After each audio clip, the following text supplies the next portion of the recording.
Tocantins, em frente a esse palácio aqui maravilhoso, o Palácio do Governo. Aqui tem uma fonte muito bonita. Eu quero trazer para você o momento da palavra de hoje.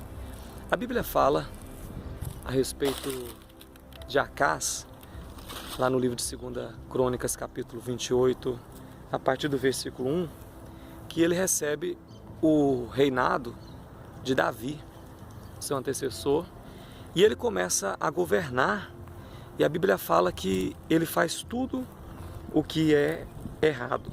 A Bíblia diz que quando ele começa a governar, no versículo 21, a Bíblia fala que ele pega tudo que era do templo, da casa do Senhor, tudo que era da casa dos líderes, tudo que era da casa do palácio real, e oferece para o seu inimigo, o rei da Síria, para ver se evitava a perca do seu reinado.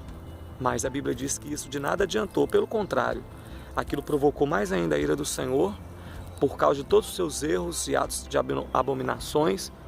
E a Bíblia fala que logo em seguida ele morre e ele é enterrado não no lugar digno dos reis, mas é enterrado em um outro local. E a Bíblia fala que o seu filho, Ezequias, que viu seu pai praticar tudo que era errado com Deus, viu ali o exemplo dentro de casa, né? Tem muitas pessoas que falam assim, teve o exemplo dentro de casa. Ezequias teve todo o exemplo dentro de casa, de coisas erradas, de um homem que se desviou. O seu pai, Acás, havia se desviado completamente. E ele então assume o reinado, um reinado falido, totalmente desviado. E ele pensa, e agora, o que eu faço? A Bíblia diz que ele tinha apenas 25 anos quando ele começa a governar. Mas ele não tinha um modelo dentro de casa e ele procurou um modelo correto. Ele foi no antecessor ao pai dele, que foi Davi, e procurou copiar tudo aquilo que Davi havia feito de certo. E a Bíblia diz que Ezequias governou por 29 anos e o seu reinado foi de muita bênção e de muita prosperidade.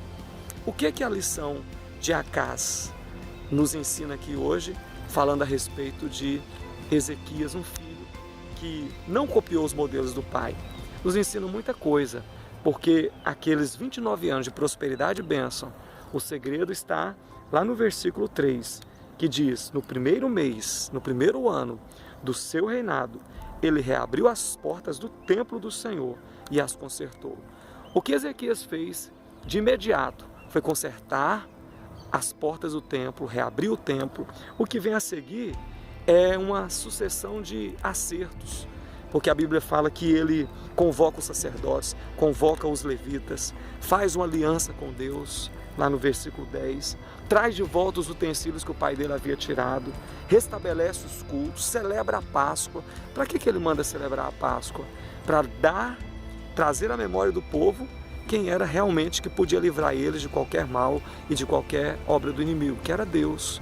Lembrar do povo dos grandes feitos que Deus já havia feito, dos grandes livramentos que Deus tinha feito.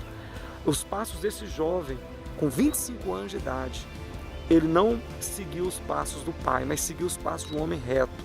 Quero perguntar para você, qual modelo que você tem seguido? Qual exemplo que você tem seguido?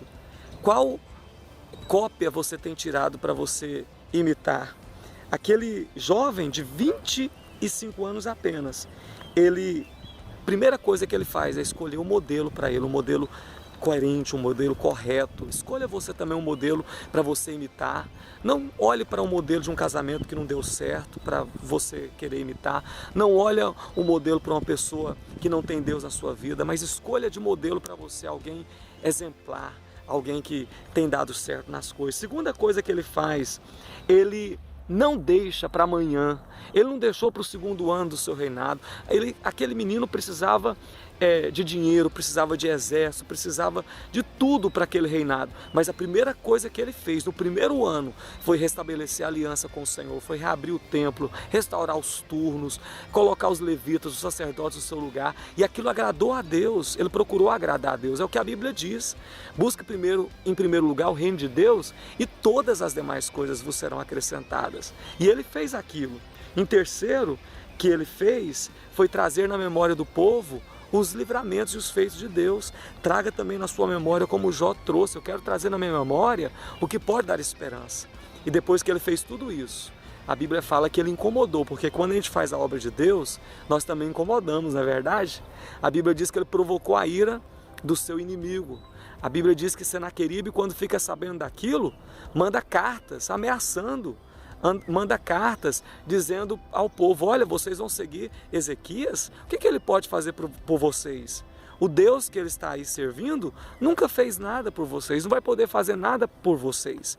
E aquele homem, Senaqueribe, começa a afrontar o Deus vivo, começa a criticar a fé daquele povo e colocar e plantar medo no coração daquele povo. Muitas vezes as circunstâncias que vêm na tua vida, o inimigo vem tentando plantar medo, tentando plantar situações, para dizer para você: olha, você não vai conseguir, não vai dar certo na tua vida. Foi assim que Golias tentou fazer com Davi, mas Ezequias não deixou o propósito que estava no seu coração. A Bíblia fala que eles oraram, consagraram ao Senhor. E a Bíblia diz que Senaqueribe, com todo o seu orgulho, com todo o seu exército, com todo o seu poder, mas zombou do Deus vivo. A Bíblia fala que Deus enviou apenas um anjo, no capítulo 32 de 2 Crônicas, no versículo 21. A Bíblia diz que Deus mandou apenas um anjo, um anjo apenas, derrotou todos os valentes de Senaqueribe, destruiu todo aquele exército. E a Bíblia fala que quando ele entra no seu templo, ele ainda é assassinado. Meu querido, o que esse texto hoje, essa mensagem pode falar com você? Você que tem feito o seu dever de casa, restaurado o altar de Deus na tua vida, procurado seguir os bons modelos, os bons princípios, você não precisa temer nenhum tipo de ameaça, porque se o Senhor é contigo, basta apenas um anjo para destruir toda essa afronta que está se levantando contra você. Talvez você está pensando que Deus vai precisar mover céus e terras. Não, basta uma palavra do Senhor e tudo ao nosso redor se transforma e muda. Que Deus abençoe a tua vida e gere fé no teu coração. Aqui do coração do governo de Palmas hoje, eu quero liberar essa palavra sobre a tua vida, porque quando o justo governa, o povo se alegra, mas quando o ímpio governa, o povo é destruído. Que nós possamos ter modelos de homens e mulheres honestas e íntegras e tementes a Deus sobre a nossa vida. Deus abençoe você, fique na graça e na paz do Senhor.